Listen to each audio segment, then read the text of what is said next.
욥기 27장까지 왔는데요. 오늘 다룰 내용들이 사실 욥기 내용 가운데에서 대단히 중요한 부분이 되겠습니다. 좀 집중을 해주시면 고맙겠습니다. 지난주에 제가 숙제를 내드렸던 것 같은데 다 해오셨지요? 숙제를 좀 먼저 한번 좀 확인을 해보겠습니다. 뭐가 숙제였어요? 27장 몇 절이에요? 27장 7절 다 같이 한번 읽어보시도록 하겠습니다. 내 원수들은 악한 자가 받는 대가를 받아라. 나를 대적하는 자는 악인이 받을 벌을 받아. 특히 이제 이 성경에 보게 되면은 이 비슷한 구절들이 사실 많습니다.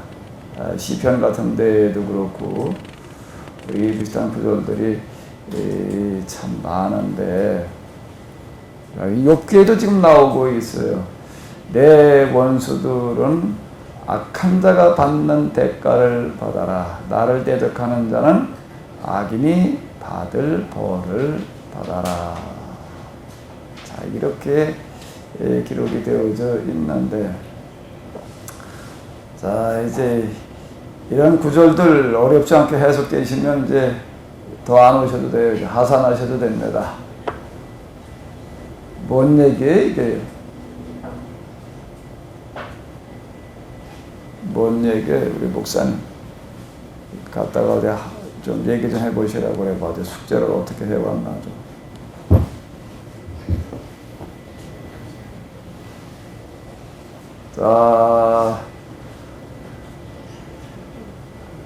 자, 이거 뭔 얘기예요? 이 구절을 어떻게 해석을 해야 될까?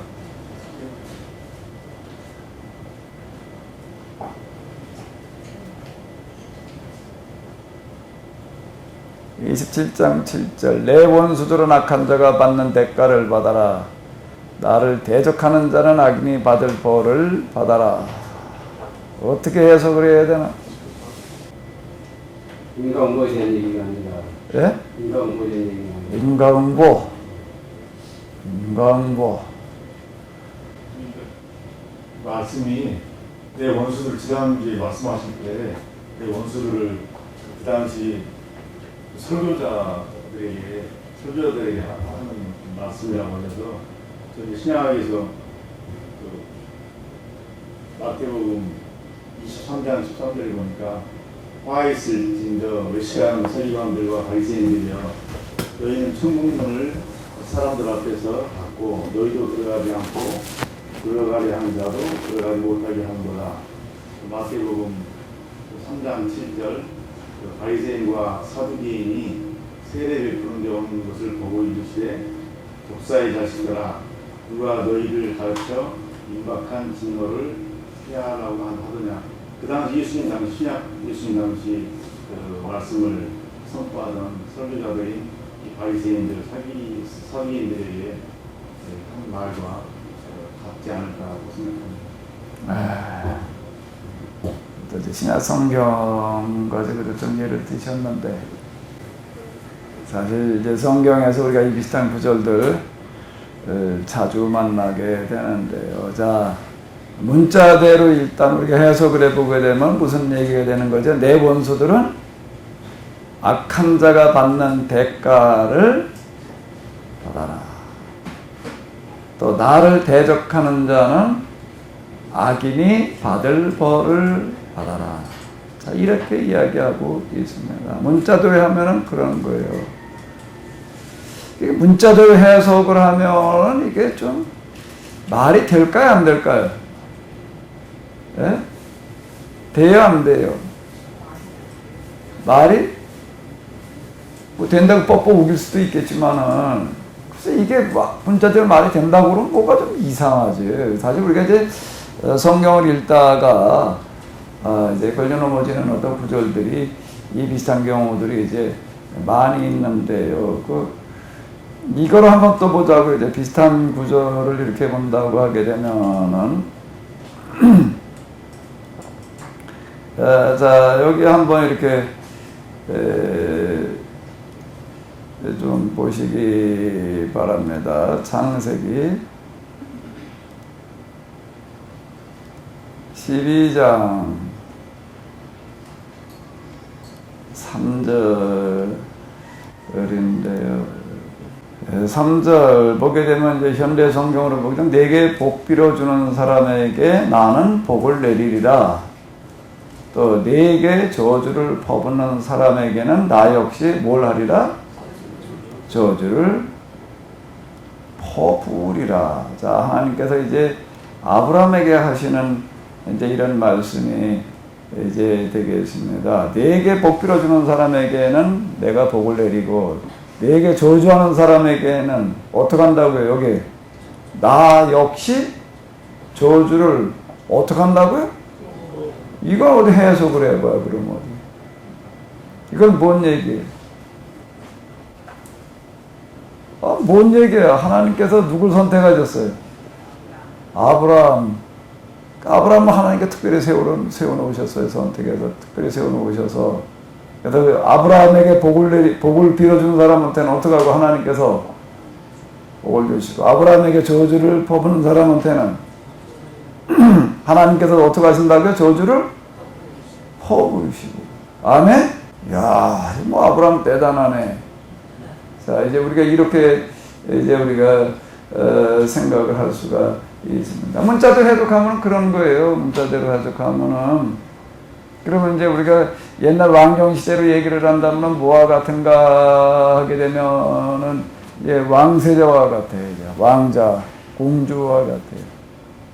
걔들은 왕의 자식이에요. 그래가지고 그걸 누가 가서 함부로 했다가는 어떻게 되는 거예요? 벼락을 맞는 거예요. 벼락을 맞는. 걔 요만한 애한테도 그냥 이건 껍벅 죽어야 돼. 뭐라고 야단도 못 치는 거고, 아무리 뭘 얻었다고 그래도 이거 건드렸다가 하는 이제 이게 혼쭐이 나는 어떤 이제 그런 시대가 실제로 있었습니다. 근데 우리가 자칫 이런 구절들도 우리가 그렇게 이제 해석을 하게 되는데, 야, 하나님께서 누구를 선택하셨어요? 아브라함. 그래가지고 아브라함한테 함부로 했다가는 누구한테 얻어 터져요? 이제 내가 전에 그 테니스 치러 전기 운동이라고 이제 그 다닐 때인데, 같이 이렇게 테니스를 치다 보게 되면은 이제 거기 뭐 교회 안 다니는 분들이 이제 대부분이죠. 대부분인데 그 중에 그래도 좀 어떤 분들은 어떤가 하면 내가 이제 목사다 그러니까 나오고 칠 때는 좀 그래도 좀 뭐 좀 험하게 안 치는 그런 분들이 좀 이제 있어요. 이제 그러다가 이제 게임으로 들어가서 이제 카운트로 해가면서 이제 치는데, 가끔 뭐라 그러는 분이 있나 하면은, 뭐라 그러는 분이 있다고? 목사님이 이기면은 누구한테 벌 받는다고? 교회 안 다니는 분들 가운데도 그렇게 얘기하는 분들이 실제 있습니다. 물론 이제 그 말에는 반 농담 삼아 하는 어떤 이제 그런 얘기가 되는 건데, 자, 젠셀 치러 가서도 이제 이렇게 보니까는 뭐 교회 안 되는 사람 가운데 어떤 사람이 있다고요? 목사님하고 생쳐가지고 이기면 누구한테 벌 받는다? 그걸 대내서 그러니까 안 다니는 사람들 가운데에서도 급비슷한 생각을 가지는 사람들이 이제 있는 거고, 우리들 가운데 사실 그런 게 있습니다. 저구나, 하나님께서 선택하신 사람이고 하나님께서 함께 하신 사람이고 하나님의 일을 하는 사람이니까 자, 이제 함부로 대해서는 안 된다, 뭐 어쩐다, 이제 이런 어떤 생각들이 우리들 가운데 이제 있어요. 그러다 보니까 이제 여기도 성경에도 보게 되면은 내게 복을 빌어주는 사람에게 내가 복을 내리고, 너에게 저주를 하는 사람한테는 내가 어떻게 하고? 저주를 내리겠다. 어떻게 해석을 해야 돼? 이런 거예요. 어떻게 해석을 해야 돼요?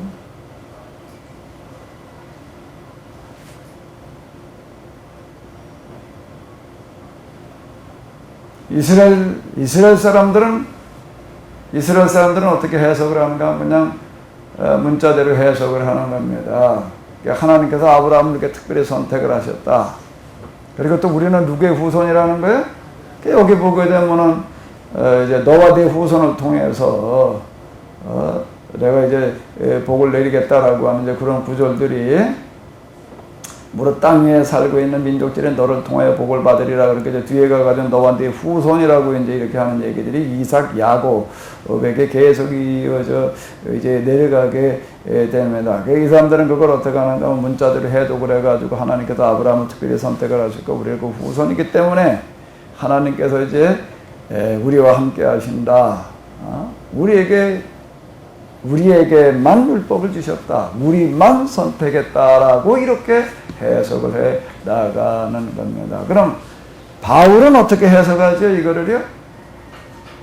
사도 바울은 어떻게 해석을 했어요? 이거를요?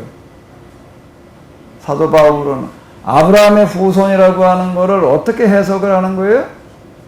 아브라함의 후손이라는 거를 어떻게 해석을 하는 거예요? 아브라함의 후손을요. 어떻게 해석을 했어요? 이스라엘 사람들은 아브라함의 후손이라는 것을 무슨 후손인 거예요? 혈통의 후손으로 다 해석을 해 나가는 겁니다.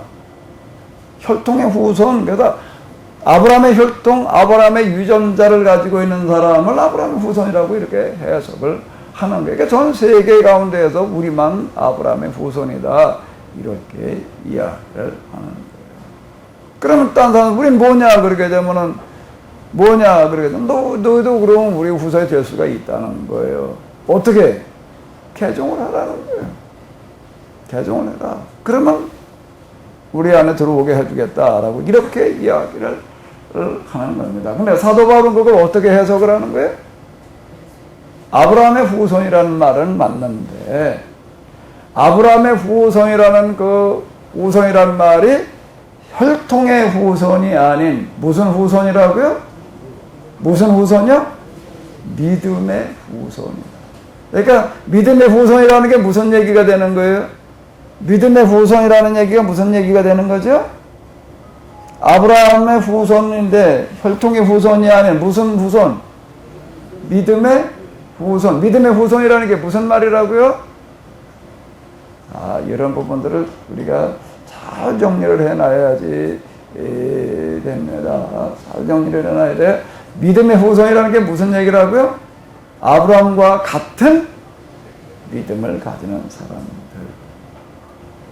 그들은 다 누구나 혈통 뭐 이런 거 따지는 게 혈통주의라고 하는 거가 아니라는 거예요. 아브라함과 같은 믿음을 가졌던 사람들은 다 아브라함의 후손이다. 자, 이렇게 해석을 해 나가는 거예요. 그러니까 사도 바울이 당시 유대교인들하고 해석하는 그 해석의 차이였고, 요 차이가 뭐의 차이가 되는가 하면 유대교와 기독교의 차이가 되어져 가는 거예요. 할례라고 하는 것도 그렇게 해석을 해 나가는 거고요. 율법이라고 하는 것도 또 그렇게 해석을 해 나가는 겁니다. 율법이라고 하는 게 아브라함의 후손은 자기들에게만 주어졌다라고 이렇게, 그럼 다른 사람들은 뭐냐라고 이렇게, 그럼 너도 율법 받고 싶으면 이제 여기로 와. 이렇게 얘기를 하는 거예요. 개종을 해. 그리고 유대교로 들어와. 유대교 자리로 들어와라. 이렇게 얘기를 하는 거예요. 사도 바울은 어떻게 얘기를 하는 거죠? 이에 대해서요?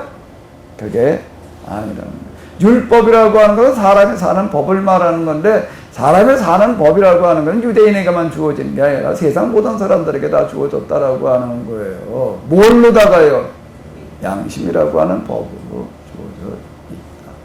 유대인들에게는 단지 양심이라고 하는 것과 더불어가지고 성문법으로 하나가 더 주어졌을 뿐이고, 더 주어졌다라고 하는 것은 그런데 그건 또 특혜가 아니고 권리가 아니고 뭐라고요?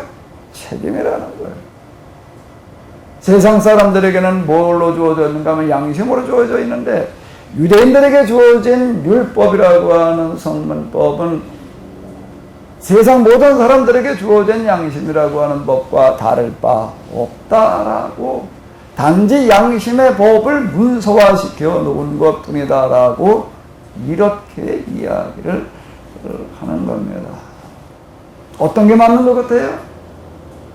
어떤 게 맞는 것 같아요? 아브라함의 후손이라고 하는 게 어떤 게 맞는 얘기예요? 혈통의 후손만을 말하는 걸까요? 아니면 믿음의 후손을 말하는 걸까요? 어느 게 맞아요? 믿음의 후손이 맞는 거 같지요? 하나님이시라면 그래야 되겠지요? 아멘? 자, 그러면 이제 이걸 가지고 다시 이제 한번 해석을 해봐요. 내게 복을 빌어주는 사람에게 내가 복을 내리겠다. 내게 저주를 퍼부는 사람에게는 내가 저주를 내리겠다. 무슨 얘기예요? 무슨 얘기예요? 힌트를 그만큼 드렸으면 될 것 같은데.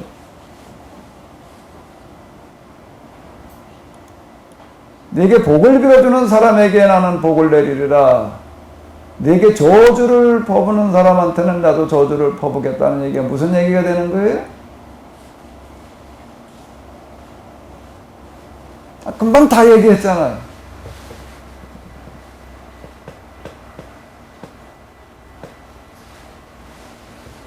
아브라함의 후손이 무슨 후손이라고요? 혈통의 후손이 아니에요. 무슨 후손? 믿음의 후손. 그러면 내게 복을 빌어주는 사람에게 복을 주겠다는 얘기가 무슨 얘기예요? 예? 내게 복을 빌어주는 사람에게 내가 복을 내리겠다는 게 그럼 무슨 얘기라고요?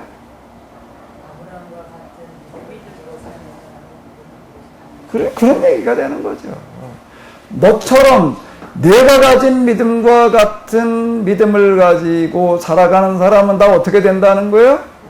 복을 받는다는 얘기가 되는 거고. 그런데 그런데도 불구하고 그렇게 살지 않고 다른 방식으로 사는 사람들은 어떻게 될 수밖에 없다는 거죠? 저주를 받을 수밖에 없다는 얘기가 되는 거죠. 아멘? 뭔 얘기가 맞는 얘기 같아요?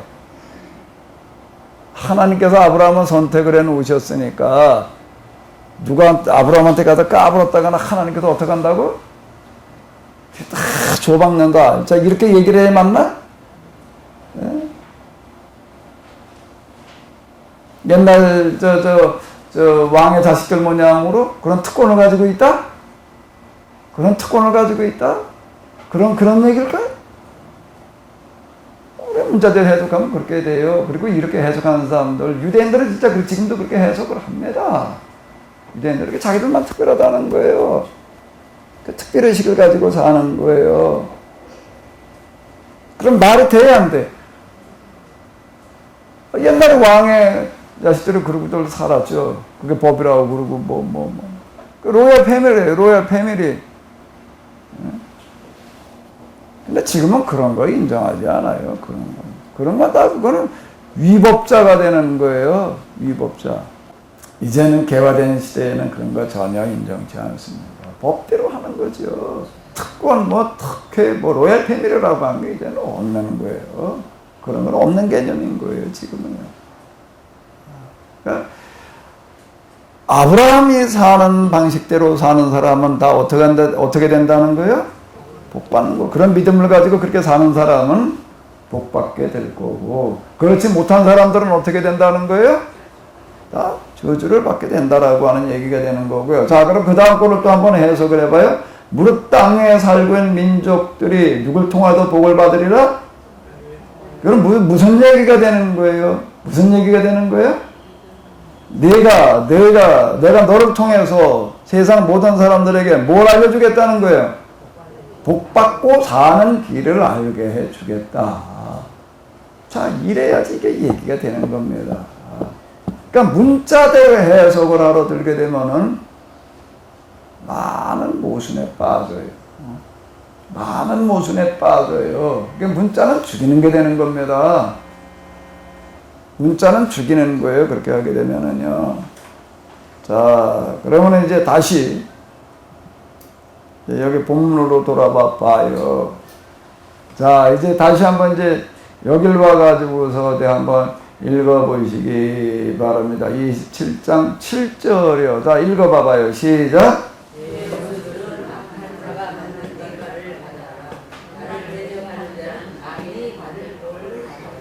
이젠 좀 뭔 얘기인지 조금 배요? 조금 배요? 일단 여기 내 원수들은 뭘 받아라? 악한 자가 받는 벌을 받아라. 무슨 얘기예요? 어디 해석을 해봐요. 아주 우리가 성경을 읽어 내려가면서 이런 구절들이 해결이 돼야지 되는 거예요. 내 원수들은 악한 자가 받는 대가를 받아라. 이제 해석되지요?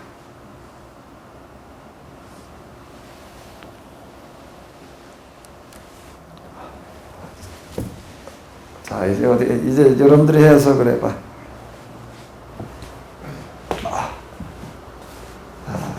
우리 목사님.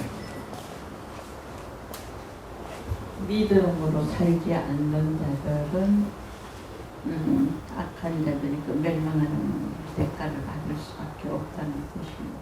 근데 거긴 내라고 하는 거는 이게 뭐 어떻게 해석을 해야 되나? 내 원수들. 왜 내 원수라고 그러나? 하나님의 일을 하나님은 그 일을 하지 방해하는 그 길을 따르지 않는 자를. 예, 우리 또 우리 사모님도 어제 한번 또 저기 다른 이면은 여기다 대구 얘기를 해요. 이면은 잘 모르겠고 저 문자상으로 제가 볼 때요. 내 고통을 안 당해보고 내 아픔을 겪어보지도 않은 너희들이 나에게 하고 있는 짓거리는 나의 원수고 나의 대적이다. 제가 뭐랄까 그런 짓을 좀 그만했으면 하는 그런 좀. 알지? 우리가 성경 시편 같은 데도 내 원수에 대한 저주 어떤 그런 표현들이 이제 많이 나오는데요. 많이 나와요. 우리 권사님 그냥 뭐 7시에 나오셨대나 여기 오느라고. 어디서부터 오셨는데 우리 권사님 오늘 본전을 뽑고 가셔야지. 내 원수들은 악한 자가 받는 대가를 받아라. 이게 뭔 얘기인 것 같아요. 이제 금방 뭐 힌트가 다 나왔는데 이제 하나님께서 그러니까 성경에 이제까지 욥에 말씀하셨던 것 욥에서 말씀하셨던 것처럼 그렇게 자기네들이 맞다고 떠들고 그런 어떤 것들이 다 잘못된 거를 알지 못하는 그들에게 저 내용이 적용되는 것 같아요. 조금 더 설명을 해보시면은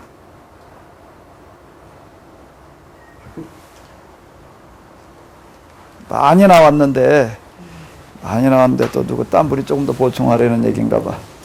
이제 도망을 안 가는 걸 보니까 이제 자신 있다는 얘기인 것 같아. 아까 난 도망을 갔는데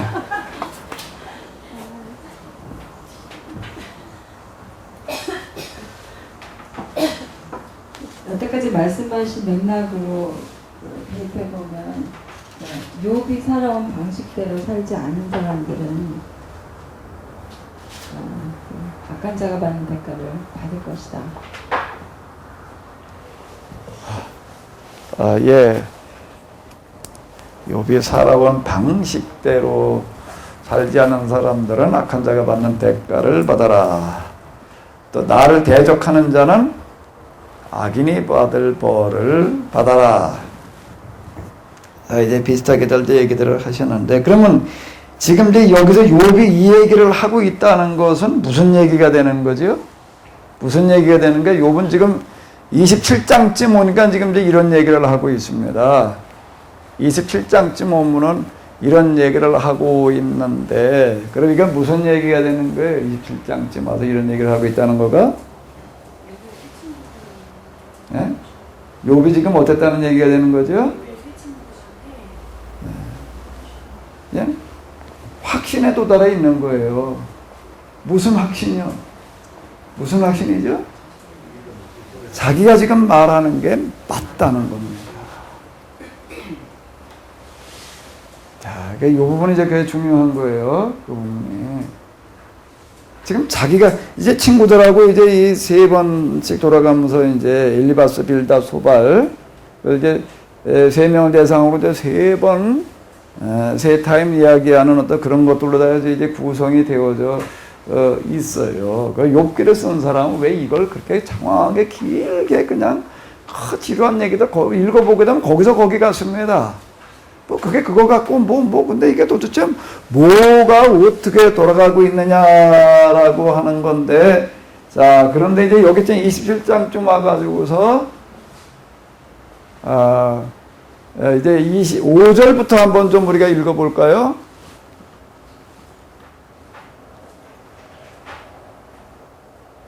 자, 5절부터 이제 이어서 한번 이제 보시자고요. 자, 한번 읽어보겠습니다.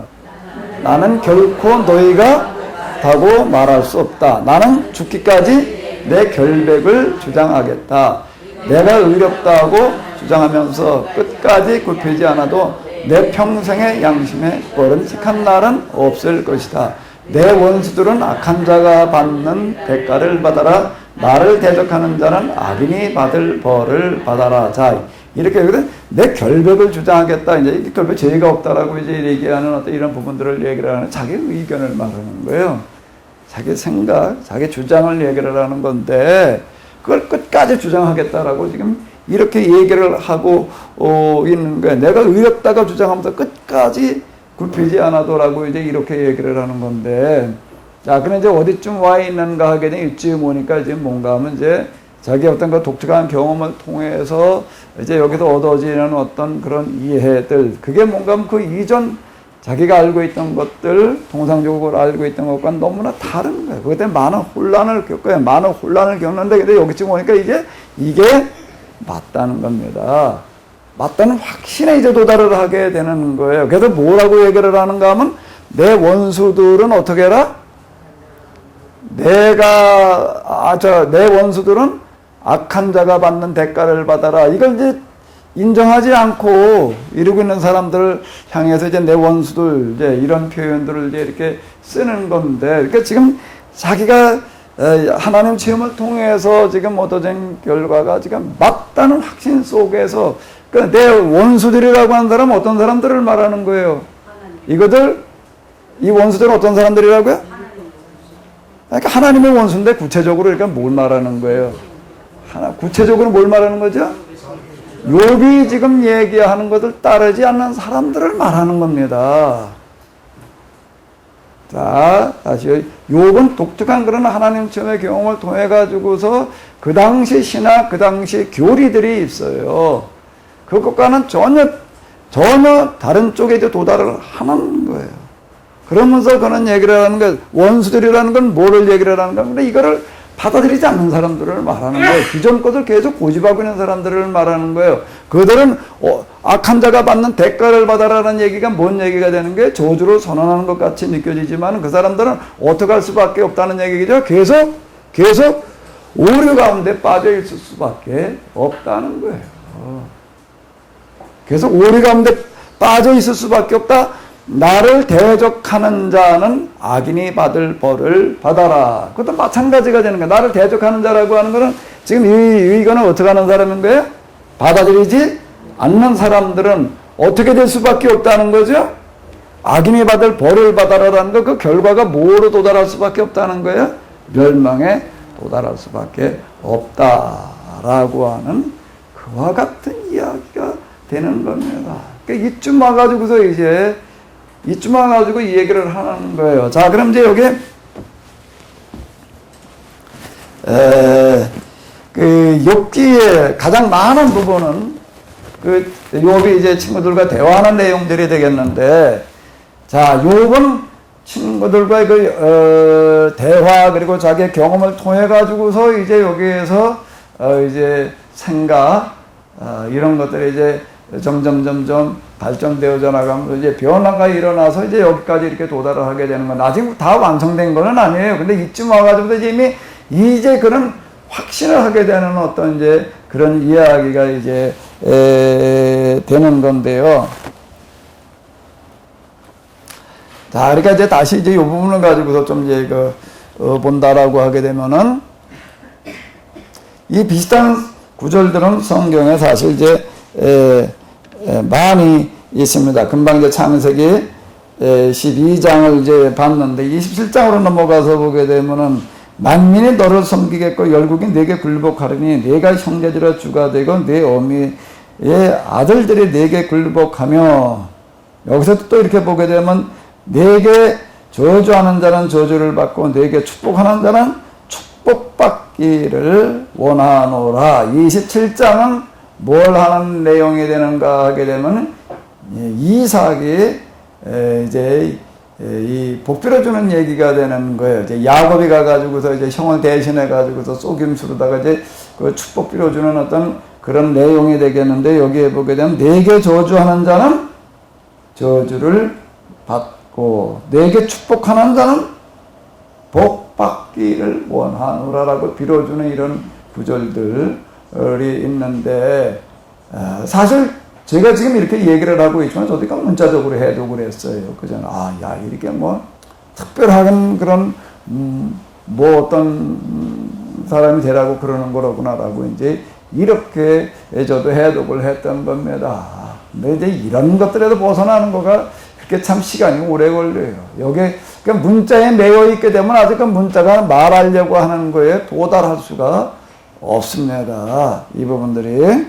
자, 출애굽기 같은 데도 넘어가게 되면 내가 그 목소리를 잘 청종하고 나의 모든 말대로 행하면 내가 내 원수에게 원수가 되고 내 대적에게 대적이 될지라 라고 이렇게 얘기하는 구절이 나오는데요.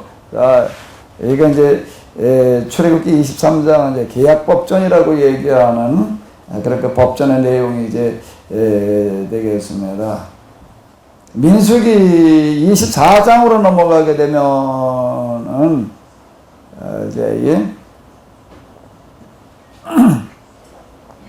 이스라엘을 향한 이제 발람이 이제 기도하는 그런 내용이 나옵니다. 이제 발락이 이스라엘 사람들을 어떻게 해볼 수가 없으니까 발람을 이제 저주하는 술사를 불러다가 이스라엘 사람들께 저주를 해달라 그랬더니 저주를 하려고 그러는데 하나님의 영이 임해가지고도 저주가 나오질 않고 무언 기도가 나오나 하면 이렇게 얘기를 해요. 저물인 힘센 사자와도 같이 잠들어 누워있을 때라도 누구 하나 건들 생각도 못하네. 이스라엘이여 내게 복비는 이마다 복을 받을지라. 이스라엘이여 내게 저주를 퍼부는 이마다 저주를 받을지라.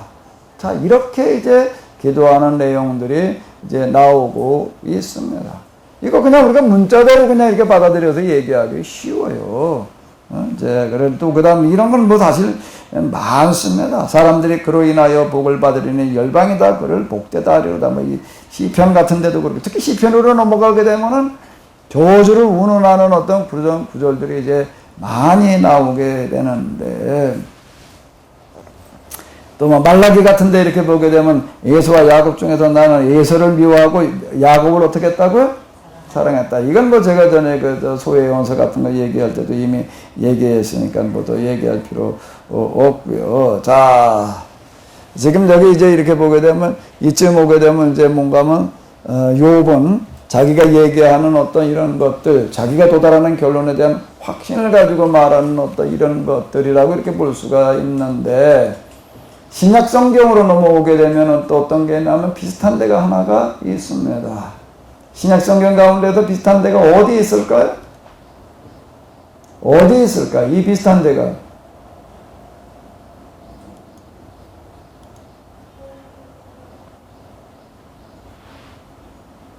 갈라디아서 1장 8절과 9절이 되겠습니다. 자, 한번 읽어보시도록 하겠습니다. 그러나 우리나 혹 하늘로부터 온 천사라도 우리가 너희에게 전한 복음 외에 다른 복음을 전하면 뭘 받을지라? 저주를 받을지라. 우리가 전에도 말하였거니와 내가 지금도 다시 말하노니 만일 누구든지 너희의 받은 것 외에 다른 복음을 전하면 뭘 받을지어다? 저주를 받을지어다. 그러니까 하늘의 천사라 할지라도 저주를 받을 거다라고 이렇게 얘기를 해요. 이건 뭔 얘기인가 하게 되면 뭔 얘기가 되는 게 사도 바울은 뭘 말하는 거죠? 확신을 말하는 겁니다. 확신을 말하는 거예요. 자기가 지금 새롭게 해석해 놓는 이 복음, 금방 앞에도 우리가 지적한 대로 아브라함의 후손이라는 게 뭐가 아브라함의 후손이냐는 거예요. 혈통의 후손이라고 그러고 있는 그들에게 아브라함의 후손은 혈통의 후손이 아니라 무슨 후손이라고요? 믿음의 후손이다. 율법이라고 하는 거가 유대인에게만 주어진 것이 아니라 이방인들에게도 똑같이 주어진 것이다. 그래서 이제 이방인이 예수님을 믿게 될 때에는 유대인들이 지키고 있는 율법, 그 당시 유대인들의 유대교 율법이라고 얘기할 수는 할례를 받아야 된다. 먹는 거를 뭘 어떻게 먹어야 된다. 그 다음에 정결제를 뭘 어떻게 해야 된다라고 하는 어떤 그런 식의 것들을 지킬 필요가 없다. 왜 그런가 하면 그 사람들은 할례 안 받은 사람들이 아니라 할례를 받은 사람들이기 때문에. 아니 할례를 언제 받아? 할례를 어디다 받아야 되기 때문에? 마음에다가 받아야 되는 거기 때문에. 할례는 육체에 받아야 될 게 아니라 어디다 받아야 된다는 거죠? 마음에다가 받아야 된다. 자, 이렇게 해석을 해 나가는 거예요. 근데 이거 이외에 달리 이게 아니다라고 얘기를 하면은 저주를 받을지어다. 자, 이제 이렇게 이야기를 하고 있습니다. 이것은 내가 사람에게서 받은 것도 아니고 배운 것도 아니다. 오직 누구로부터? 예수 그리스도의 계시로 말미암은 것이다 라고 이렇게 이야기를 하고 있습니다. 이건 내가 정말 많은 기도 가운데 이건 정말 하나님께서 알려주시는 어떤 이런 거다라고 이렇게 이야기를 합니다. 사도 바울 이렇게 보게 되면 그가 다메섹 조상에도 예수님을 믿고 난 다음에 한 10여 년 동안 이제 고향 다소로 돌아가서 피신 겸 그가 그 성격에 유대인들을 그걸 죽이려고 그런다고 가가지고서 그냥 피신하느라고 10년씩 있을 사람은 아니에요. 근데 그가 이제 거기서 받은 충격이 뭔가 하게 되면은 신앙이 잘못됐다는 거예요. 여태까지 자기가 잘못 생각했고 잘못 믿어왔다라고 하는 것 때문에 이 문제를 가지고 그는 거기서 이제 10여 년을 이제 씨름하는 어떤 그런 시간을 이제 가지게 이제 되는 건데 10년 좀 넘는 것 같아요. 시간대를 우리가 계산을 해보게 되면은 그가 이제 안디옥 교회에 이제 바나바가 가서 데려올 때까지 이렇게 계산을 해보게 되면 한 10여 년 이상 된다라고 이렇게 보여지게 되는데 이건 그 기간 동안에 일어났던 그런 것들을 여기다 지금 함축해가지고 이야기를 하고 있습니다. 여기서 이제 결론에 도달을 하는 거예요. 내가 전한 것 이외에 다른 복음은 없다는 겁니다. 아주 이게 배타적이고 이제 어떤 그런 얘기인 것 같은데 이게 뭔 얘기인가 하면 다 이제 이런 얘기가 되는 거예요. 여기에서도 우리가 지금 같은 거를 또 발견을 하게 되는 거예요. 내 원수들은 악한 자가 받는 대가를 받아라. 나를 대적하는 자는 악인이 받을 벌을 받아라. 라고 이렇게 이야기를 하고 있습니다. 자, 이런 식으로 이야기를 하고 있는데요. 자, 그러면 이제 욥이라고 하는 사람은 도대체 어떤 과정을 통해 가지고 여기에까지 도달을 하는가? 욥기가 지금 말하려고 하는 건 바로 지금 이거예요. 이 부분이요. 욥이 도달해 있는 그 결론을 얘기를 하는 거예요. 여기가 이제 욥기가 얘기하는 결론 가장 중요한 그런 부분이 되겠는데, 자, 욥은 이제 여기까지 도달하고 많은 변화의 과정을 거쳐서 오게 되는데, 자, 우리가 지금 여기까지 쭉 이렇게 보면, 자, 이 변화의 과정의 첫 번째 단계는 무슨 단계죠? 여기까지 도달하려고 한다라고 하기 전 첫 번째 단계가 무슨 단계예요? 여기를 정화의 과정이라고 이렇게 보자고요. 정화의 과정이라고 볼 때 첫 번째 단계는 무슨 단계라고요? 무슨 정화? 능동 정화에 관한 기록은 어디에 들어있죠? 1장, 2장. 1장, 2장에 이제 주로 이제 들어 있습니다. 1장, 2장에 들어 있는 그와 같은 이야기가 뭔 얘기인가 하게 되면은 하나님께서 욥에게 1장 8절, 2장 3절에도 두 번 반복해서 하시는 말씀이 있습니다. 그와 같이 순전하고 정직하여 하나님을 경외하고 악에서 떠난 자가 없느니라. 이건 뭐 작구가 이제 구절이 똑같다라고 이야기할 만큼 1장 8절, 2장 3절에도 2번 반복되어집니다. 자, 그런데 여기에 도달하려고 한다라고 하게 되면 우리가 어떻게 해야 되는가, 어떤 사람이 여기에 도달하는가라고 하는 것들을 이야기해 주고 있는 거예요. 자, 다시요. 이 부분들이 이제 욥기에 얘기하려고 하는 가장 중요한 핵심 부분이 되는 겁니다. 자, 이제 첫 번째 뭐로부터 시작되어지는 거라고요? 무슨 정화요? 능동정화. 능동정화 이와 같이 어떻다고요? 이와 같이 순전하고 정직하여 하나님을 경외하고 악에서 떠난 자. 여기에 그냥 이렇게만 얘기를 해요. 그리고 이제 뭐 자식들이 생일 받았을 때마다 죄를 혹시 마음으로도 죄를 지었을까봐 뭐 번제를 지냈다. 요번에 하는 행사가 다 이와 같았다. 뭐 그런 이전 정도 얘기. 그에게 이제 여러 가지 이제 어려움이 와가지고도 재산이 다 날아가고 자식들이 죽어나가고 그러는데도 그는 뭐라고 그러는 거예요? 주신 자도 요구하시오. 취하신 자도 요구하시오. 자, 그분의 이름이 찬양을 받을지어다. 자기 몸이 들어가지고 그러는데도 이제 욥의 아내가 보다 못해 이제 뭘 이루고도 또 그러다 하나님을 믿겠다고 그러고 있느냐, 하나님 욕하고 죽으라. 그럴 때 뭐라고요? 그대가 말하는 것이 어리석은 여자의 하나와 같도다. 그리고 어떻게 했다고? 입술로 범죄하지? 자, 이렇게 얘기를 하는데 그 구체적으로다가 1장 8절, 2장 3절에서 얘기하고 있는 그와 같이 순전하고 정직하여 하나님을 경외하고 악에서 떠나는 게 뭐냐라고 하는 것에 대해서 구체적으로 그건 어디에 기록이 되어져 있다고요? 29장과 그리고 어디요? 31장. 그건 이제 뒤에서 우리가 조금 더 다시 보도록 하고요. 어쨌든 그와 같이 이제 능동정화를 실천하고 있는 사람들. 자, 요번 거사는 이게 첫 번째 단계가 되는 겁니다. 우리가 할 수 있는 어떤 이런 거를 해야 되는 거예요. 이거 없이 되어져 가는 어떤 이런 거는 아니에요. 근데 이것만 가지고 다가 되는 게 아니에요. 이거 가지고 다 되는 게 아니어서 이거는 이제 뭐를 충족시켰는가 하게 되면은 뭘 충족시킨 거지? 능동 단계에서 이제 무슨 단계로 넘어가는 거예요? 수동 단계로 들어가는 거예요. 자, 이제 능동 초등학교. 서울에 능동 있는 것 같던데 거기 능동 초등학교 있나? 있는 것 같아? 박 목사님이 있다 그러면 있는 거겠지. 박 목사님 뭐 안 봐도 아니까 뭐. 능동이라는 동이 있으니까 능동 초등학교가 있겠지 뭐. 그러니까 능동 초등학교 졸업하고 이제 어디 입학하는 거예요 이제? 수동중학교는 있어요. 수동중학교는 있습니다. 수동중학교로 가는 거예요. 수동으로 들어갔어요. 이제 능동에도 수동으로 넘어갔습니다. 능동으로서 수동으로 넘어가서 처음 부딪히는 단계는 무슨 단계죠?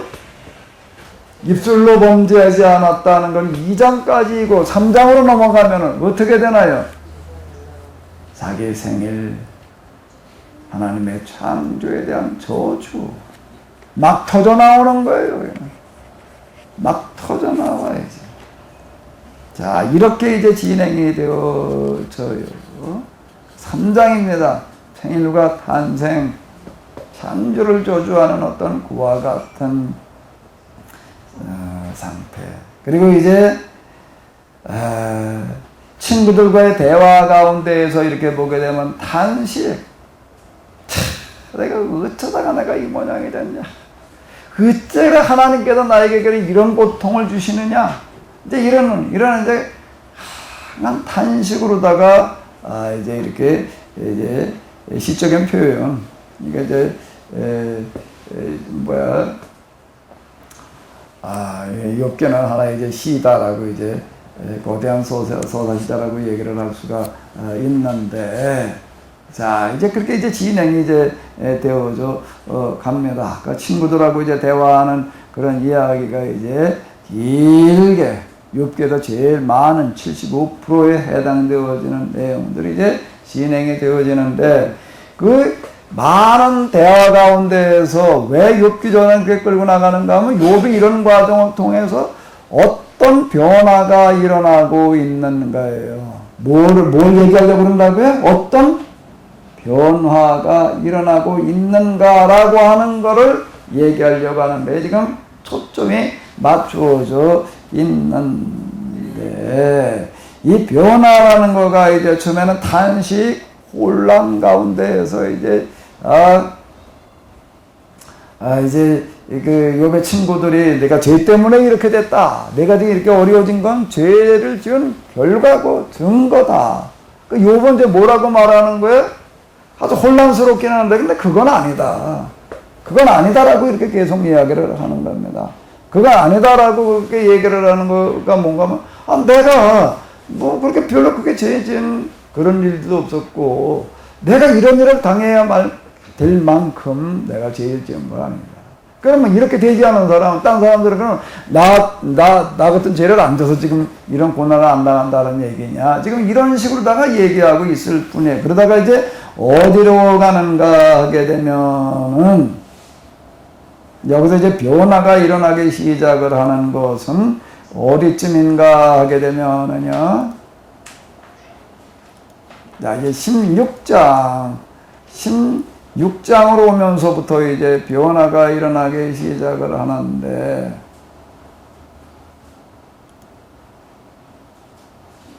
자, 여기 보게 되면 이제 6장 4절로부터, 자, 5절을 한번 읽어보시기 바랍니다. 16장 4절, 5절에서 이제 뚜렷한 변화가 일어나기 시작을 하는 거예요. 뚜렷한 변화가 일어나기 시작하는 이제 그런 내용이 되겠는데 한번 읽어보도록 하겠습니다.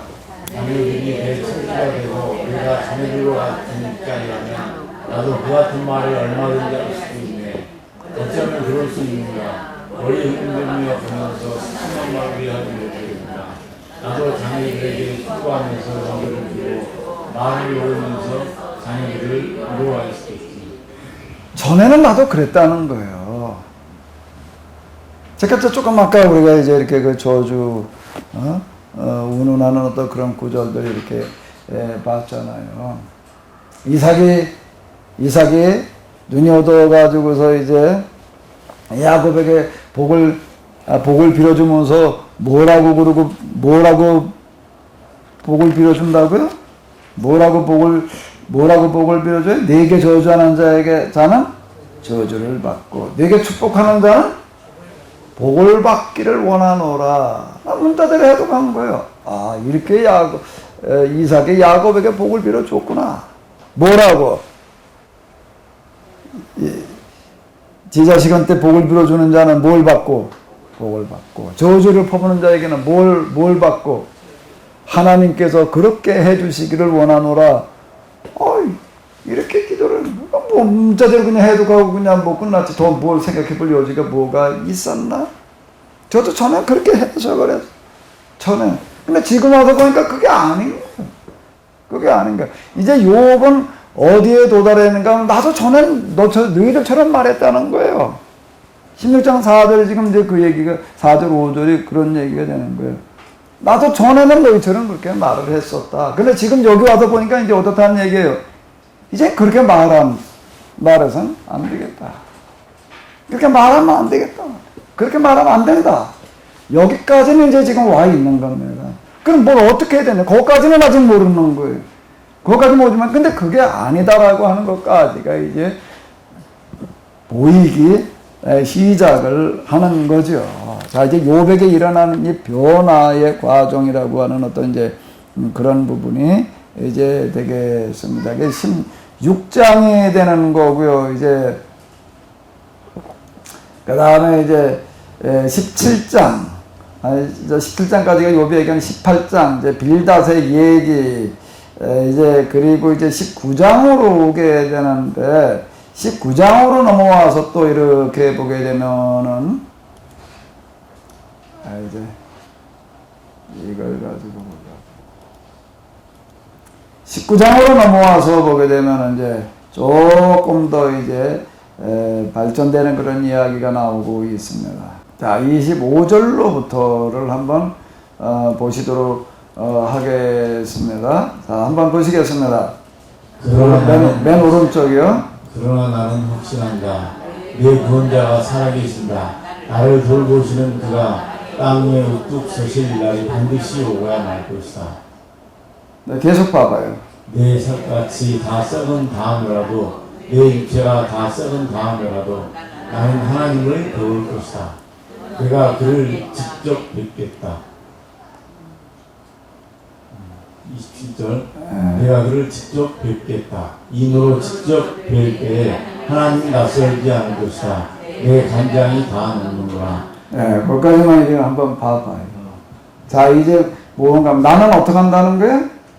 확신한다 라고 자 이렇게 이야기를 하고 있습니다. 내가 그를 어떻게 하겠다는 거야? 직접 뵙겠다. 이 눈으로 직접 뵐 때 하나님이 낯설지 않을 것이다 라고 자 이런 식으로다가 이야기를 하고 있다 라고 하는 겁니다. 이제 16장에서 이제 19장으로 넘어와요. 그럼 이제 여기서 조금 더 이제 나는 확신한다라고 지금 이제 이렇게 얘기를 하고 있는데요. 이제 19장이 되겠습니다. 이제 소발의 얘기를 해요. 이제 소비와 소발의 얘기를 하고 그 다음에 엘리바스가 또 22장에서 얘기를 하고 23장으로 넘어오게 되는데 자, 이게 3절로부터를 한번 좀 읽어보시도록 하겠습니다. 보시겠습니다. 아, 그분이 계신 곳을 알 수만 있다면, 그분의 보좌까지 내가 이룰 수만 있다면, 그분 앞에서 내 사정을 알으련만, 내가 정당함을 입이 닳도록 변론하련만, 그러면 그분은 무슨 말로 내게 대답하실까? 내게 어떻게 대답하실까? 하나님 힘으로 나를 얼무르실까? 그렇지 않을 것이다. 내가 말씀을 들을 때 귀를 기울여 들어주실 것이다. 내게 아무런 잘못이 없으니 하나님께 떳떳하게 말씀드릴 수 있을 것이다. 내 말을 다 듣고 나서는 단호하게 무죄를 선언하실 것이다. 이렇게 이야기를 하고 있습니다. 내가 이제 하나님 앞에 섰을 때 하나님께서 어떻게 하시리라는 거예요? 하나님께서 어떻게 해주신다는 거예요? 내가 옳다, 무죄. 내가 옳다는 것을 그분이 틀림없이 내가 말씀하시리라 라고 지금 이제 이렇게 이야기를 하는 거야. 나 이제 이게 욥이 23장에서 얘기하는 것들이겠죠. 앞에도 우리가 봤는데. 자, 이와 같은 식으로 다 지금 쭉 얘기를 하고 있다 라고 하는 겁니다. 10절에서 이렇게 보게 되면 나를 시험해 보시면 내가 흠이 없다는 것을 알고 계실 텐데. 자, 이렇게 얘기를 하고 있습니다. 그리고서 이제 23장이 되겠습니다. 그리고 이제 27장으로 넘어와가지고서 이제 뭐에 대해 여기 진짜 이제 더 확신인 거예요. 그러니까 이렇게 얘기를 합니다. 내 원수들은 악한 자가 받는 대가를 받아라. 나를 대적하는 자는 악인이 받을 벌을 받아라 라고 이렇게 얘기를 하고 있습니다. 자, 이제 욥은 이와 같이 쭉 이렇게 변화의 과정을 거쳐가지고 지금 여기까지 오는 거예요. 이게 지금 27장, 이제 여기까지 왔습니다. 28장으로 넘어오게 되면 이제 우리가 지난 시간에 이제 조금 먼저 앞당겨서 이렇게 봤는데, 그런데 이제 이 지혜 문제를 이제 이렇게 이제 다루고 있습니다. 지혜라고 하는 걸 도대체 어디서 얻을 수가 있느냐? 금이라고 한다고 하게 되면은 보석은 땅에서 캐낼 수가 있는데, 저 사람들은 이 보석을 캐기 위해서 광맥을 찾아가서 파들어가고 있는데, 도대체 이 지혜라고 하는 게 땅 속엔 없다는 거예요. 지혜는 어디서 얻으며 슬기가 있는 곳은 어디인가? 이 지혜는 또 어디서 발견되는 게 아니라고요? 사람에게서 발견되는 게 아니라 사람은 어느 누구도 지혜의 참 가치를 알지를 못한다. 자, 이 지혜라고 하는 건 또 어디에 있느냐? 깊은 바다에 들어있는 것도 아니다. 이 바다가 뭐라고 말을 하는가 하면 나는 지혜를 감춰놓지 않았다라고, 또 넓은 바다는 뭐라고 나도 지혜를 감춰놓지 않았다라고 얘기를 한다는 거예요. 이 지혜는 또 금 가지고 살 수 있는 것도 아니야. 돈 주고 사는 게 아니야. 또 이게 지혜의 값은 산호보다 수정보다 비싸다. 지혜를 얻는 것은 진주를 가진 것보다 값지다. 이 지혜가 있는 곳이 도대체 어디냐? 그렇다면 지혜는 어디서 오며 슬기가 있는 곳은 어디인가? 이게 지난주에 뭐 이걸 내려가 이게 나중에 뒤에 이제 나오는 내용에 이런 내용이 들어 있어 가지고서 제가 좀 얼핏 그냥 별 생각 없이 이제 얘기를 했는데 다시 한번 읽어 보실까요? 21절에 모든 생물의 눈에 숨겨져 있고 공중의 새에게도 감춰져 있다. 이 얘기가 무슨 얘기인가 하면 지혜가 생물의 눈에 들어있고 공중의 새에 감춰져 있다는 얘기가 공중의 모든 생물의 눈에도 보이지 않고 그런 뜻이에요. 제가 저 뒤에 이제 하나님께서 등장하셔서 창조를 얘기하실 때 이제 비슷한 내용들이 나와요. 이제 그걸 염두에 두고 있다가 보니까 이제 또 이게 이 번역이 이게 좀 모호해가지고 지혜가 여기 들어있다는 얘기처럼 얼핏 그냥 뭐 쭉 나가다 보니까 그렇게 보였는데 그 얘기가 아니에요. 지난번에 제가 얘기한 걸 수정할게요. 지혜가 있는 곳이 어디냐?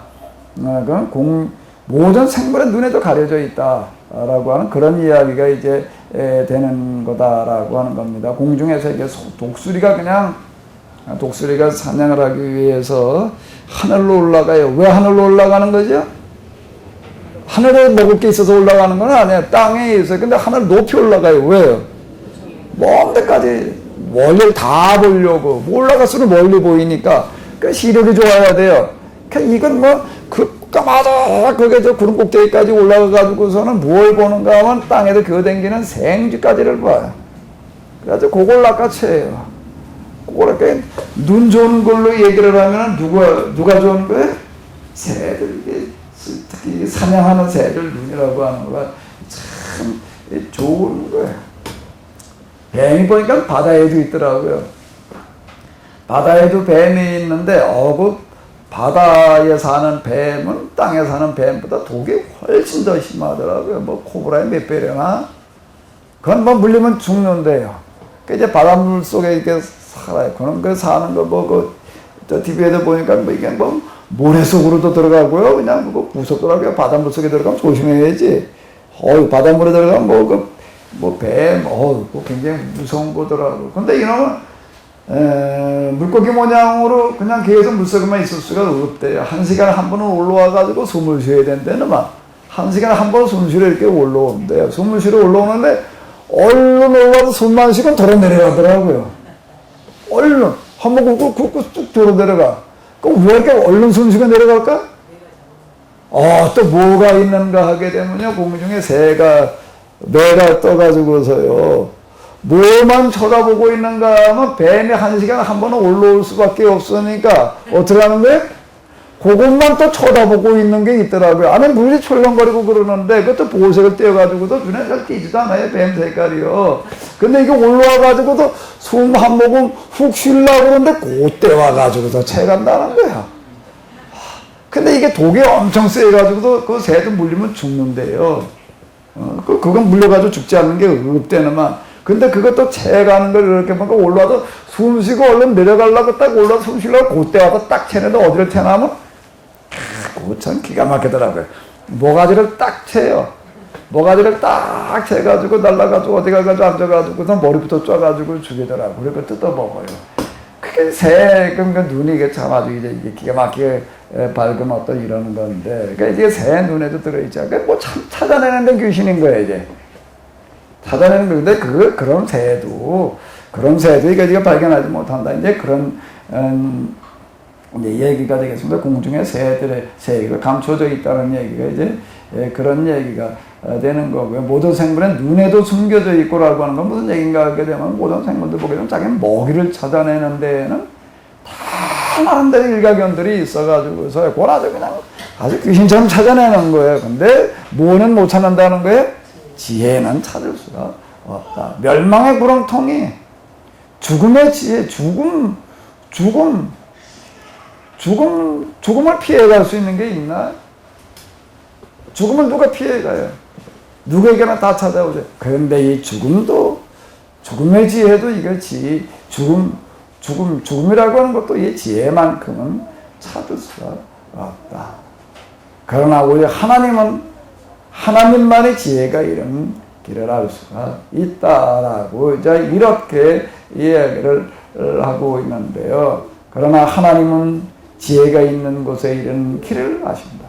그분만의 지혜가 있는 곳을 아십니다.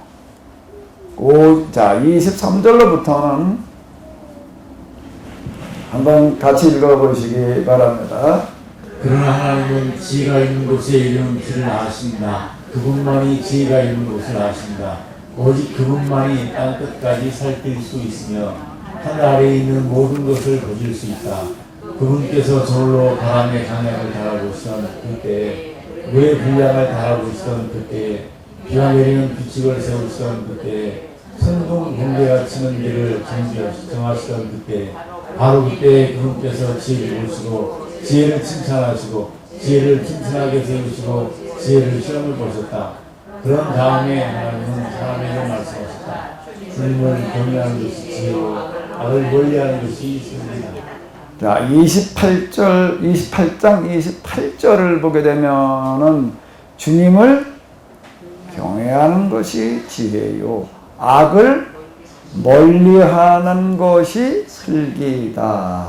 아멘. 다시 한번 이거 읽으시면서 아주 외우시기 바랍니다. 이거 세 번역이에요. 세 번역으로다가 한번 읽어보시기 바랍니다. 어디서 좀 본 구절이지요? 어디서 좀 비슷한 구절 봤지요? 어디서 봤나요? 어디서 봤어요? 잠언도 물론 있는데 욥기에서. 잠언까지 가지 말고 어디에 비슷한 구절이 있었나요? 1장 8절, 2장 3절. 거기에 뭐가 있었다고요? 그와 같이 순전하고 온전하여. 그 다음 뭐가 나오죠?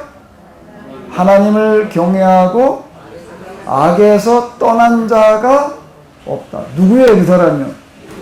자, 다시 한번요. 그와 같이 순전하고 온전하여, 그 다음 하나님을 경외하고 악에서 떠난 자가 없다. 그게 뭐에 이르는 길이라는 게 뭐라는 거예요? 그게 지혜고 그게 슬기다. 자, 이렇게 얘기를 이제 하는 겁니다. 자, 그러니까 이 28장 28절에서 얘기하는 어떤 이런 것들은 이제 욥기 앞부분 1장 8절 하나님께서 욥에 대한 평가. 그러니까 욥이 누구였다는 얘기예요?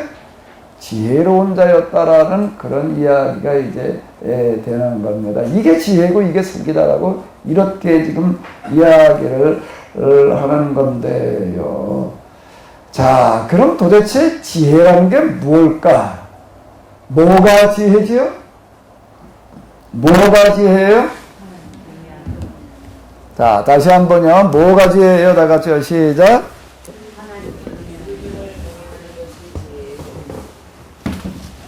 자, 좀 다 같이 해봐요. 다 같이요. 시작.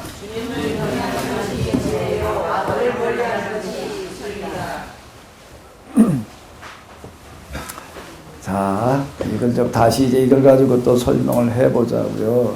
도대체 욥을 가리켜서 지혜로운 자다 이렇게 얘기를 하는가 하게 되면은, 자, 이제 이거 뭔지 다 아시지요?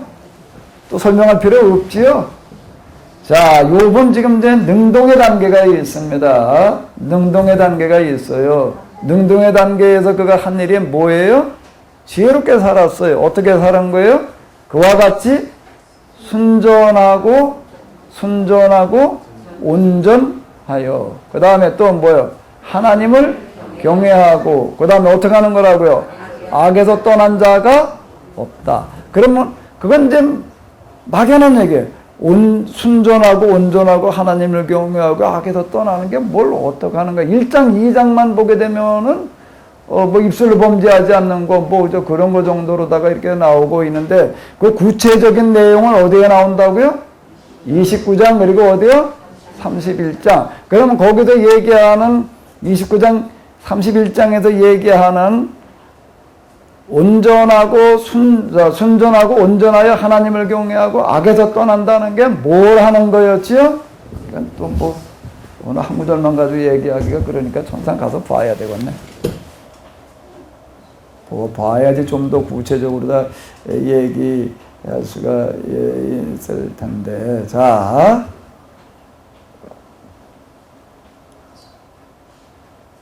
한번 여기 12절로부터 읽어보시도록 하겠습니다.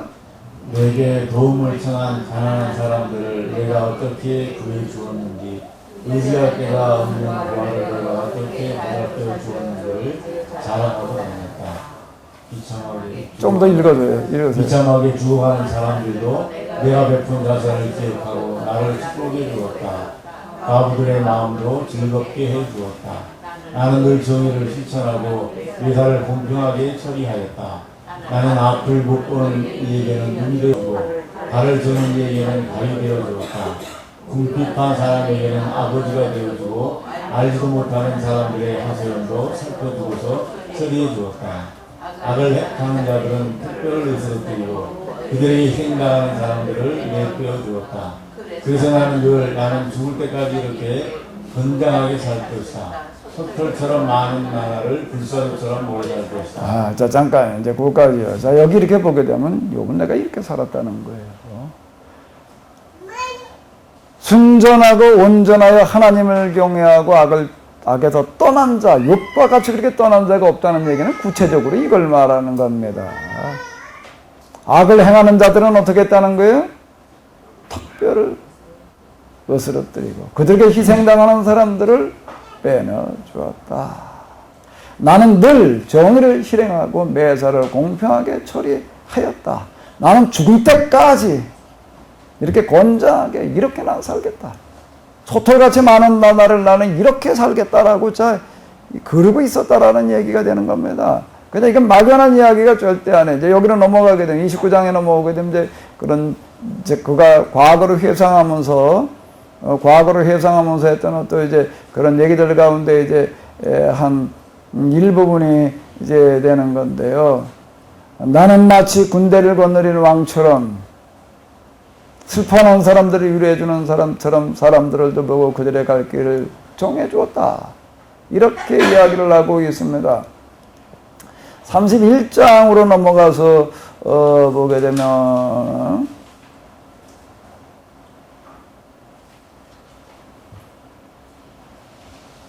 자 13절로부터 한번 읽어보시도록 하겠습니다. 내 남종이나 여종이 내게 탄원을 하여 올 때마다 나는 그들이 하는 말에 귀를 기울이고 공평하게 처리하였다.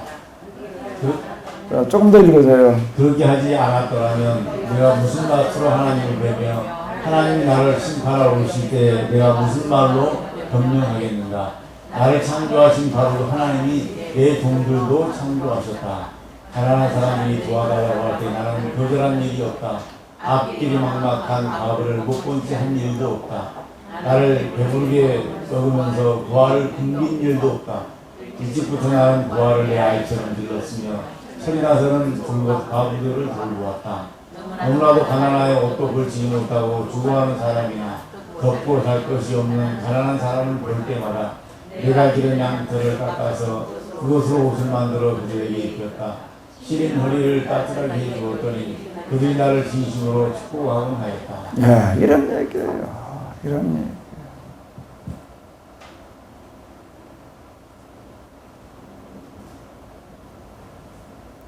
나를 창조하신 이가 누구도 창조하셨다고요? 네, 자, 그게 지금 이제 욥의 한 무슨 얘기가 되는가 하게 되면은, 자, 능동정화는 뭘 말하는 건가 하면 욥이 얘기한 능동정화 이걸 얘기를 하는 거예요. 이거요. 자, 오늘 우리는 이제 온전하고 순전하여 하나님을 경외하고 악에서 떠난 자라고 하는 그 구절을 내가 죄악에 물들지 않는 걸로 생각을 합니다. 내가 죄에 물들지 않으면 나는 악에서 떠난 자다라고 이렇게 생각을 하는 거예요. 아멘? 자, 악에서 떠난 자가 어떻게 하는 거라고요? 악에 뭐 하는 사람이라고요? 물들지 않는 자라고 이렇게 이해를 해요.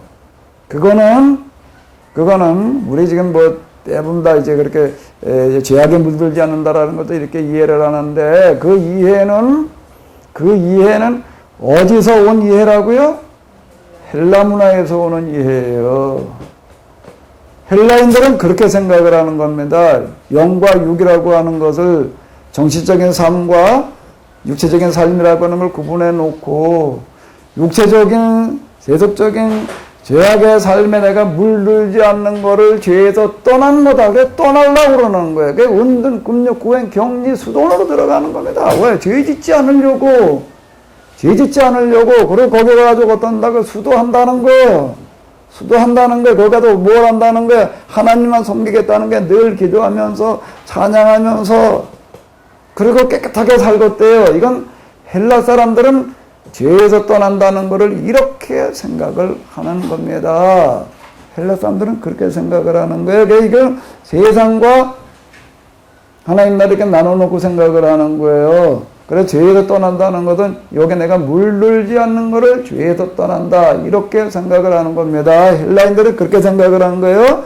헬라 문화는 옛날 그리스 사람만 말하는 게 아니라 우리 자연적으로 가지고 있는 생각 가운데 그런 게 누구에게나 다 있어요. 불교도 마찬가지고요. 그래서 이 세상을 자꾸 떠나려고 그러는 거예요. 근데 히브리 성경을 말하는 겁니다. 히브리 사상이라는 건 성경을 말하는 건데, 성경은 그렇게 세상과 하나님 나라를 이렇게 영과 육체를 나눠놓고 생각을 하는 게 아니에요. 히브리 방식이죠. 성경의 방식으로 죄에서 떠나는 거는 어떻게 하는 게 죄에서 떠나는 거예요?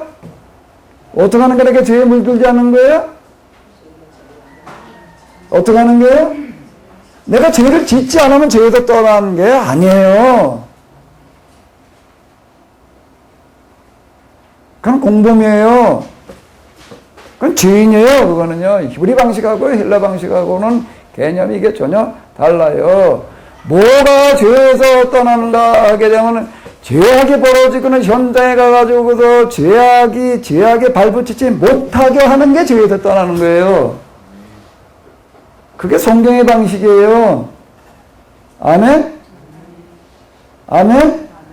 어떤 게 맞는 것 같아요? 죄악에 물들지 않는다는 거가. 내가 죄악을 현장 못 본 채 하고 그냥 쭉 가는 거. 그게 지금 무슨 얘기가 되는가 하게 되면은 예수님께서 얘기하시는 강도 만난 선한 사람, 사마리아인의 때도 어떤 이런 것들 이렇게 보죠. 강도 만나 그러고 있는 사람이 있어요. 근데 제사장 레위는 그냥 지나가요. 여기 개의치 않으려고.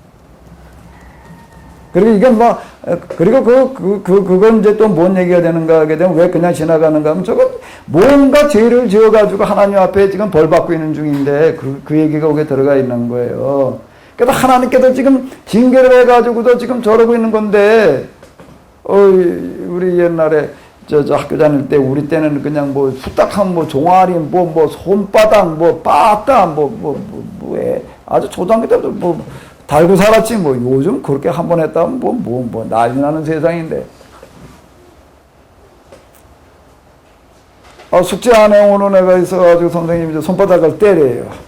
근데 그거 보고 옆에 있다가 저 선생님 때리지 못하게 저 회초를 뺏었단 말이에요. 회초리 갖다 감췄다 그러면 어떻게 될까? 선생님 교육 방해죄가 되죠. 업무 방해죄가 되죠. 그러니까 더 혼나야지. 똑같은 얘기가 되는 겁니다. 제가 강도만 하나 죽어가는 사람은 그냥 보고 지나가는 레위인 제사장들, 그런 사람들이에요. 근데 사마리아 사람은 어떻게 하는 거예요? 가가지고 그걸 돌봐주는. 이건 히브리 방식이 되는 거예요. 자, 뭔가 하면 순전하고 온전하여 하나님을 경외하고 악에서 떠난 자라고 하는 그 얘기는 나는 악한 자를 볼 때마다 가서 어떻게 했다고요? 턱뼈를 으스러뜨렸다는 겁니다. 나는 정의를 실행했다라고 하는 거예요. 그 불의가 난 발붙이지 못하게 했다. 이렇게 얘기를 하는, 그게 뭐라고 얘기를 하는가 하게 되면은 순전하고 온전하여 하나님을 경외하고 악에서 떠나는 거예요. 하나님을 경외하는 건 이게 하나님을 경외하는 거예요. 어느 게 옳아요? 어느 게 옳아요? 어떤 목사님이 저한테 몇 번 이렇게 제의하는 분들이 있었어요. 초기 이제 얘기인데, 어디 아주 좋은 데 하나 사놨대. 저 밑에 뭐 강이 보이고 그건 좀 과수원이고 그러고 하는데 전망도 좋고 그냥 너무 좋대. 근데 그런 데를 내가 하나 살 테니까 지금은 어떻게 그 차나봐야 누가 가서 어떻게 할 수가 없으니까 그런 데 하나 사놓을 테니까 나보고 가서 좀 자리 좀 잡고 있으래. 그럼 자기도 조금 더 있다가 해서 자기도 오겠대. 와서 뭘 하겠다고. 거기 가서 뭐 하자고? 하나님 성경에 이제 골치 아픈 세상이니까 다 떠나서 가서 어떻게 하자고. 하나님 성경에 뭘로? 거기 가지고 자연 속에 들어가서 성경 읽고 기도하고 찬양하면서 어느 방식일까? 헬라 방식일까? 히브리 방식일까요? 지금 우리는 주로 어떻게 생각을 해요? 헬라 방식으로 생각해요? 히브리 방식으로 생각해요? 헬라 방식으로 생각을 하는 겁니다. 그러다 보니까 중세기 때 그 많은 수도원들이 있어도요, 세상의 죄악은 사라지지를 않는 거예요. 나만 물들지 않으면 된다고 얘기를 하니까. 그리고 뭐라고들 얘기를 하는가. 그래, 여기 와가지고 우리는 아주 세상에 때묻지 않는 뭘 파놨나, 아주 샘물 하나 파놨으니까 옹당 샘물 하나 파놨다. 그래서 세상의 사람들 보고 뭐라고 얘기를 하는 거예요? 거기 그리고 그냥 죄악에 파묻혀 살다가 생수가 필요하걸로 어떻게 해요? 여기 와서 마셔라. 이 방식입니다. 그게 헬라 방식이에요. 그게 헬라 방식인 거예요. 그럼 떼자공동체가 그런 거예요. 떼자공동체 요즘 얘기 많은데요. 거기 가보게 되면 아무것도 안 하고 하루 3번 예배드려. 그리고 정말 노동하고 그러고 그리고 그냥 정말 아주 고고하게 살아. 고고하게 살아. 그러니까 세상들이 그냥 많이 가. 온갖 그냥 죄악에 물들고 욕심에 파묻혀다 거기 사람 가보니까 사람들이 그냥 자기 소유 하나도 없어. 그냥 욕심 내는 것도 없어. 하루 종일 그 아침에 눈 떴다 하면 기도하는 걸로 하루 일과를 시작해가지고 또 일과를 뭘로 마치는가 하면 또 기도로다가 마치고 그리고 예배 그리고 그냥 하는 세상 죄악은 상관없이 살아가는 사람들 가서 보니까 마음에 좀 찔리기도 하고 감동도 되고 그래 많이 간다고. 거기 가서 좀 있다가 이제 좀 욕심을 좀 씻어버리고 가자. 그리고 내려가서 이제 좀 욕심 좀 덜 내고 살자. 이게 헬라 방식인 거예요. 올라와가지고도 물 한 바가지 퍼먹고 가는 거고 똑같은 얘기. 여기 물 파놨으니까 가서 마시고 가라. 이렇게 되는 방식인 거예요. 그리고 거기 좀 많이 간다고 우리도 거기 갔다 왔다는 사람들 많아요. 그런 데 갔다 왔다는 사람들 많아요. 난 그 얘기 들을 때마다 뭐라고 그럴까? 그놈의 떼제공조제 얼른 망해라.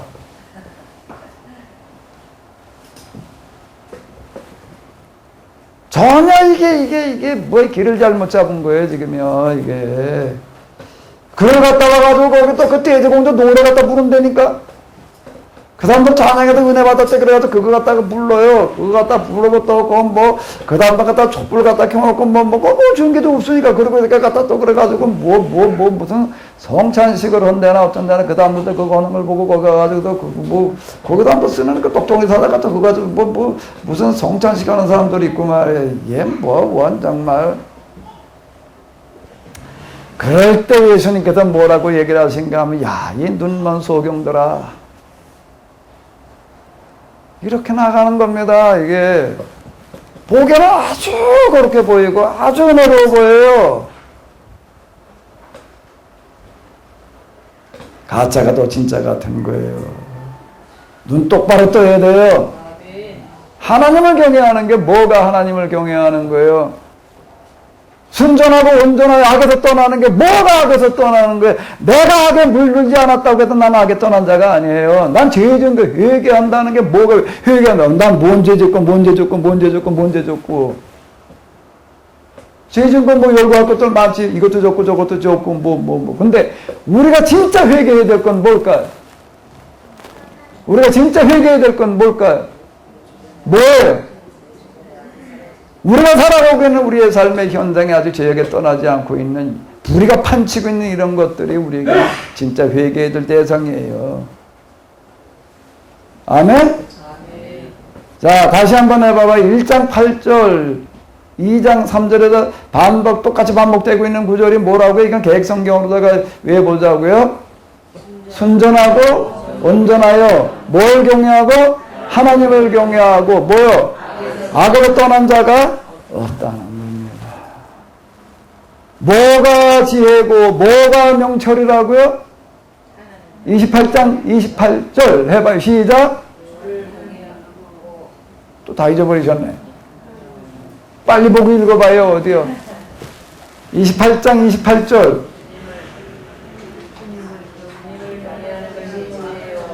악에서 떠난 것이 명철이요. 자, 이렇게 얘기를 하고 있습니다. 자, 여기 성경에도 얘기하는 지혜와 세상에도 얘기하는 지혜는 달라요. 필로소피라는 말이 철학인데 그게 뭔가 필리아, 사랑의 소피한 지혜예요. 그 헬라인들이 얘기하는 필로소피 지혜라고 하는 거고 성경에도 얘기하는 지혜는 얘기가 달라요. 단어는 같지만은요. 얼핏 보게 되면 그게 그거같이 이렇게 볼 수가 있는데요. 우리가 똑바로 볼 수 있는 눈을 가져야 될 줄로 믿습니다.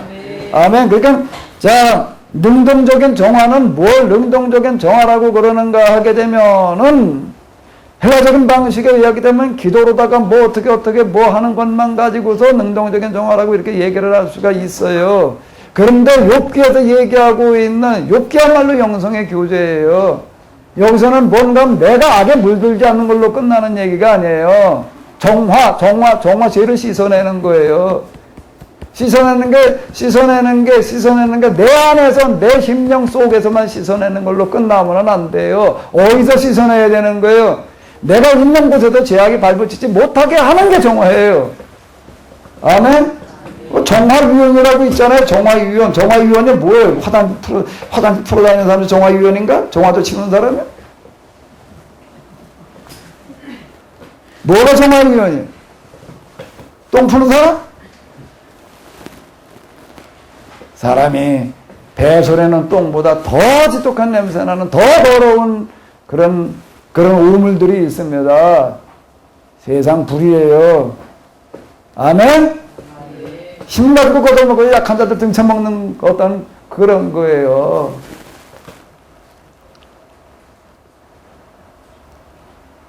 어제 우리 공부하는 모임이 있었는데 어떤 목사님 한 분이 어제 상가에 세를 들어서 교회 겸 집을 쓰고 있는데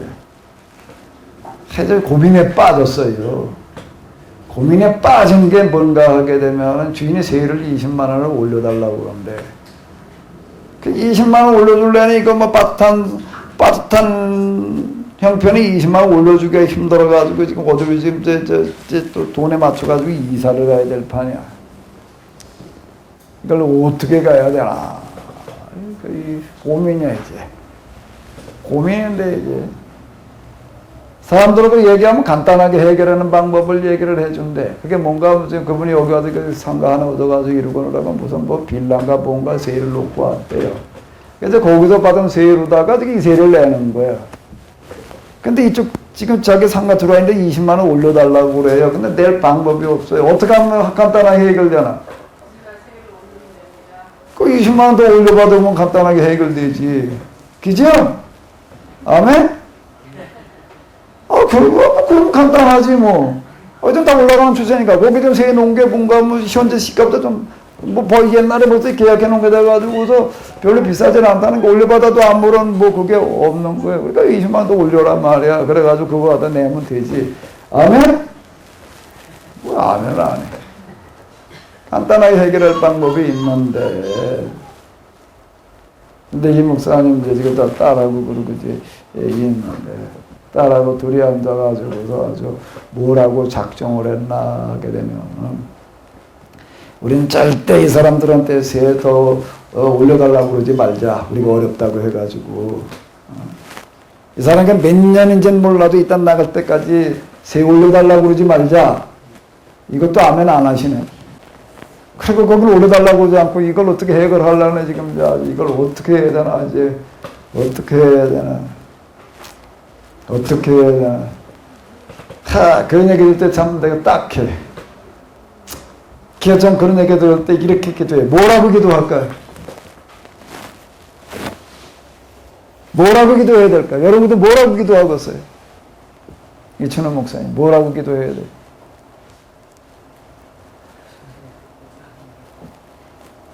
집주인의 마음을 움직여서 세 안 올려달라 더 내다 소리를 취소하게 해주십시오. 그래야 되나? 뭐라 그래? 아마 비단 처제 노예신 무더기 이러다.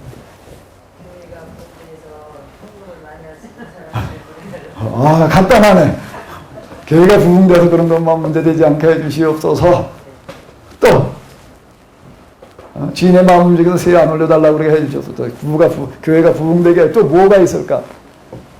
또 뭐가 있을까?